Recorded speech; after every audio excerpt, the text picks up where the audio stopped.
Hello guys, आप सभी का अपने यूट्यूब चैनल फार्मालॉजिक पर स्वागत है। हम डिस्कस कर रहे थे फार्मास्यूटिकल ऑर्गेनिक केमिस्ट्री पार्ट 3 की यूनिट 1, जो कि है हमारे स्टीरियो आइसोमेरिज्म। लास्ट वीडियो में हमने डिस्कस करा था कि आइसोमर्स होते क्या है, आइसोमेरिज्म क्या होता है, और एक बार ब्रीफ रिव्यू लिया था हमने स्ट्रक्चरल आइसोमेरिज्म का। वो हम पहले पढ़ चुके थे, पर हमने उसका एक बार रिव्यू करा था, रिवाइज किया था हमने।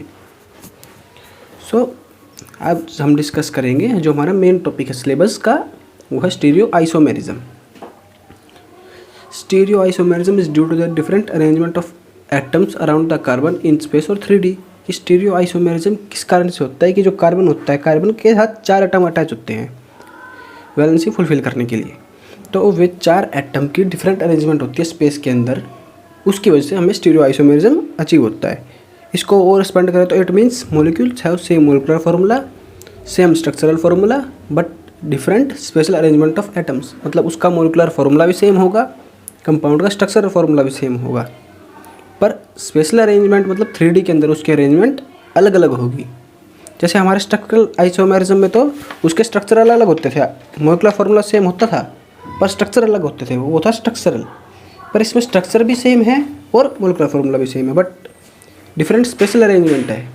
तो इसको हम स्टीरियो आइसोमेरिज्म बोलते हैं। कन्फर्मेशनल ये 2 तरह का होता है, एक कन्फर्मेशनल और कन्फिग्रेशनल। कन्फर्मेशनल वे होते हैं जिनको हम इजीली इंटर कन्वर्ट कर सकते हैं सिंपल रोटेशन से इन द सिग्मा बॉन्ड। इसमें हमें we do not require breaking and remaking of covalent bond. Covalent bond की रीमेकिंग और ब्रेकिंग की रिक्वायरमेंट हमें नहीं होती in conformational isomers. For example जैसे हमारे कार्बन है, कार्बन के अपर साइड क्लोरीन अटैच है, नीचे हाइड्रोजन, लेफ्ट में ब्रोमीन अटैच है, और राइट साइड जो बॉन्ड जा रहा है हल्का सा जो राइट टिल्ट है मिथाइल ग्रुप। जब इसको इंटर कन्वर्ट किया तब क्लोरीन और हाइड्रोजन तो सेम है, पर मिथाइल ग्रुप लेफ्ट में आ गया और ब्रोमो राइट में। मतलब जस्ट हमने हाथ था, थंब हमारा राइट हैंड है, हमारा थंब लेफ्ट में था, उसको जब हमने टर्न किया तो राइट में आ गया। तो ऐसे ही कन्फर्मेशनल है, इसमें हमने कोई भी बॉन्ड ब्रेक या रीमेक नहीं किया, जस्ट हमने इंटर कन्वर्ट कर दिया। तो ये हमारा कन्फर्मेशनल हुआ।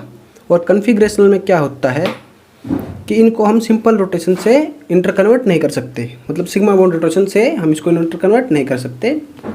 इसको इंटर कन्वर्ट करने के लिए it can be interconverted only by breaking and remaking of covalent bond. Covalent bond की रिक्वायरमेंट होगी हमें इसको ब्रेकिंग और रीमेकिंग करने के लिए। फॉर एग्जांपल यहाँ पे एग्जांपल दिया हुआ है, ये 2 कार्बन अटैच है, मिथाइल दोनों कार्बन के अपर साइड अटैच है, पर जब हमने इसको इंटर कन्वर्ट किया, पहले हमने कोवेलेंट बॉन्ड को ब्रेक किया, उसके बाद दोबारा रीमेक हुआ। इसमें दोनों साइडों पर मिथाइल ग्रुप था कार्बन के, पर अब एक साइड एक कार्बन में ऊपर मिथाइल ग्रुप है, एक में नीचे मिथाइल ग्रुप है। रीमेकिंग ऑफ कोवेलेंट बॉन्ड से इसका इंटर कन्वर्जन पॉसिबल है, बिना इसके सिग्मा बॉन्ड से पॉसिबल नहीं है। कन्फिग्रेशनल आइसोमेरिज्म को हम फर्दर 2 टाइप्स में डिवाइड कर सकते हैं, optical isomerism and geometrical isomerism. Optical isomer वे आइसोमर होते हैं जिनका बिहेवियर अलग अलग होता है towards the plane polarised light. मतलब जो प्लेन पोलराइज्ड लाइट है उनके प्रति उनका बिहेवियर अलग होता है। जैसे कि एक आइसोमर तो प्लेन पोलराइज्ड लाइट को राइट की साइड रोटेट करेगा, और जो सेकंड आइसोमर है वो प्लेन पोलराइज्ड लाइट को लेफ्ट की साइड रोटेट करेगा। One isomer rotates light towards right, जो आइसोमर प्लेन पोलराइज्ड लाइट को राइट की साइड रोटेट करेगा उसको हम बोलते हैं डेक्स्ट्रो रोटेटरी, और जो लाइट को लेफ्ट रोटेट करेगा उसको लीवर रोटेटरी बोलते हैं। अब हम डिस्कस करते हैं कि ये प्लेन पोलराइज्ड लाइट होती क्या है। प्लेन पोलराइज्ड लाइट वो होती है जिसकी वाइब्रेशन सिर्फ एक ही प्लेन में होती है। जैसे जो हम नॉर्मल लाइट देखते हैं हमारे अराउंड है, वो उस डिफरेंट वेवलेंथ होती है उसमें, और वो हर एक प्लेन में मूव करती है। पर जो प्लेन पोलराइज्ड लाइट है इसकी जो वाइब्रेशंस होती है वो सिर्फ एक ही प्लेन में मूव करती है। जो हमारी लाइट है वो लीनियर भी मूव करती है और वाइब्रेटरी भी मूव करती है। Plane polarised light which have vibrations in only one plane.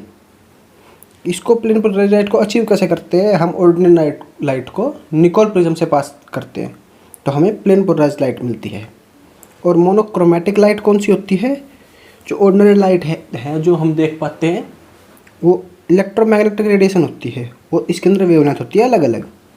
So monochromatic light वो लाइट होती है जिसके अंदर सिर्फ एक पार्टिकुलर वेवलेंथ हो, या मतलब सिंगल ही वेवलेंथ हो, तो उसको हम मोनोक्रोमैटिक लाइट बोलते हैं।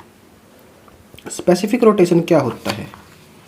Specific rotation is the degree of rotation of plane polarised light by an optically active compound of concentration 1 gram per ml present in a polarimeter tube of length 1 dm and at a specific temperature and wavelength।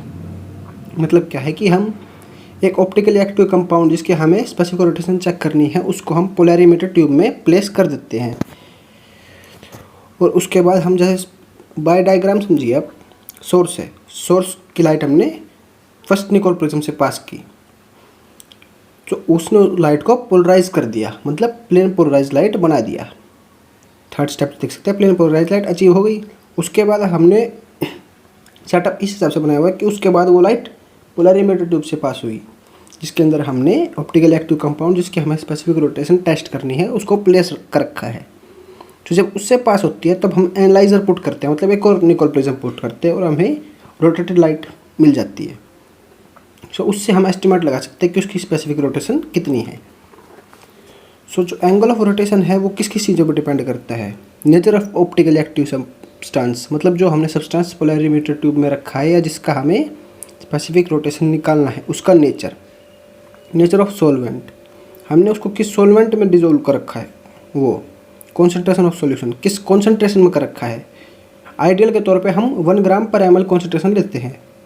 Wavelength of monochromatic light, monochromatic light की wavelength क्या use कर रहे हैं हम। Length of polarimeter tube containing the sample, polarimeter tube जो हमने use की है उसकी लेंथ कितनी है उस पर भी डिपेंड करता है स्पेसिफिक रोटेशन। सो यूजुअली हम 1 dm लेते हैं, और टेम्परेचर ऑफ सॉल्यूशन, इन सभी चीज़ों पे एंगल ऑफ रोटेशन डिपेंड करता है। तो स्पेसिफिक रोटेशन का फॉर्मूला क्या होता है? इसको हम अल्फा से डिनोट करते हैं।